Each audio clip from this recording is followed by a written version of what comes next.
நாளைய தினம் பிறந்த நாள் காண்கிறார் நம் முதல்வர் அவர்கள். அவர்களை நாம் அனைவரும் ஒரு சேர எழுந்து நின்று பாராட்டுவோம். அன்புக்குரியவர்களே, வாழ்க. நான் சொல்ல சொல்ல நீங்க சொல்லலாமா? வாழ்க வாழ்க வாழ்கவே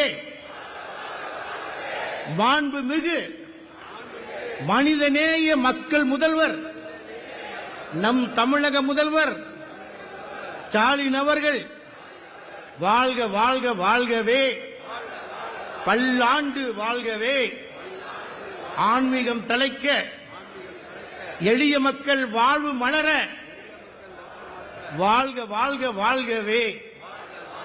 கிராம பூசாரிகளாகிய எங்கள் வாழ்வில் ஒளிவிளக்கேற்றி வைக்கும் மாண்புமிகு தமிழக முதல்வர், மனிதநேய மக்கள் முதல்வர் வாழ்க வாழ்க வாழ்கவே. எங்களின் இதயமார்ந்த அன்பார்ந்த பிறந்த நாள் நல்வாழ்த்துக்கள். நன்றி, வணக்கம்.